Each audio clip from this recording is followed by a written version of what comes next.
অদিতদা যদি বহরমপুরে দাঁড়ায়, আমি ডাইরেক্ট বলছি অদিতদার জন্য আমার যে দুর্বলতা আছে, কারণ আমি দাদা বলি, এখনো দাদা বলি, আমি তার থেকে বয়সে 7 বছরের ছোট, 6-7 বছরের।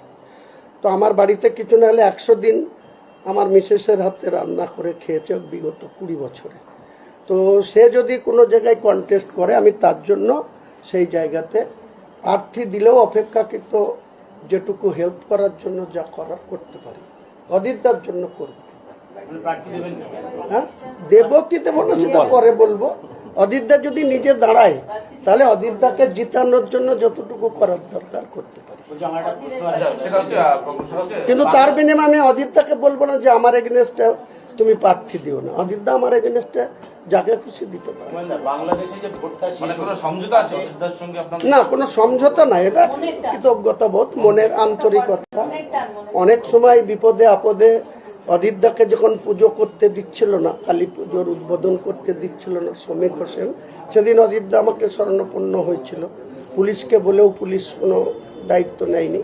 তো আমাকে বলেছিল, আমি বললাম ঠিক আছে দাদা, তুমি কোন টাইমে করবা, আমি দাঁড়িয়ে থাকবো, তুমি করবা, কে তোমাকে আটকাবে, করে দিয়েছিলাম। হুমায়ুন কবির যা বলছেন ব্যাকগ্রাউন্ডে যেন বাজছিল, এ আমার গুরু দক্ষিণা, গুরুকে জানাই প্রণাম। বর্ষিয়ান রাজনীতিবিদ অধীর রঞ্জন চৌধুরীর রাজনৈতিক জীবনে ভোটে জেতার ঠেকা বোধহয় নিয়েছেন হুমায়ুন কবির। অথচ এই কদিন আগে যখন তৃণমূলে ছিলেন হুমায়ুন কবির, তখন কি বলে ঠক্কর কেটেছিলেন অধীর রঞ্জন চৌধুরীকে, মনে আছে নিশ্চয়ই। পশ্চিমবাংলা প্রদেশ কংগ্রেসের সভাপতি 2021-এর বিধানসভা নির্বাচনের ফলে গোল্লা পেয়েছে, রসগোল্লা। তারপরে আবার বড় বড় কথা, ও 7টা তো দূরের কথা, একটা জিতে দেখাক। আমি দায়িত্ব নিয়ে বলছি, আমাদের বর্তমান দক্ষিণের সভাপতি শাওনি সিংহ রায়, তার নেতৃত্বে এখানে 5টা পৌরসভা আছে, ওদিকে খলিল সাহেবের নেতৃত্বে 2টো পৌরসভা, ধুলিয়ান আর জঙ্গিপুর, এদিকে বেলডাঙ্গা, কাঁদি, বহরমপুর, জিয়াগঞ্জ আর লালবাগ, এই যে 5টা পৌরসভা।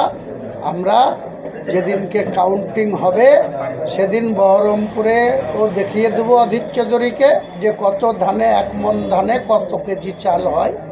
তো আমরা ঠিক সেদিন দেখিয়ে দেবো। আর শান্তির কথা ওর মুখে মানায় না, ও তো নিয়ম ভাঙা লোক। সাংসদ অধীর চৌধুরী বারবার যখন নির্বাচন আসে, যে কোনো ইলেকশন কমিশনার যখন নির্বাচনের শিডিউল ঘোষণা করে, তখন রেকর্ড আছে অধীর চৌধুরী এমসিসি ভায়োলেশন করে। তার বিরুদ্ধে কত এমসিসি ভায়োলেশনের কেস আছে, মুর্শিদাবাদের প্রিভিয়াস যারা প্রশাসনে ছিল তাদেরকে জিজ্ঞেস করবেন। এখানে পারভেজ আহমেদ সিদ্দিক ডিএম ছিল, তাকে জিজ্ঞেস করবেন। 2009 সালের নির্বাচন হয়েছিল, কতবার তিনি এমসিসি ভায়োলেশন করেছিলেন। 2014 সালে যখন হন করেছিলেন, 99 সালে, আজকে যিনি চিফ সেক্রেটারি হরিকৃষ্ণ ত্রিবেদী, আমাদের রাজ্যের চিফ সেক্রেটারি, উনি তো ছিলেন আমাদের জেলার ডিএম।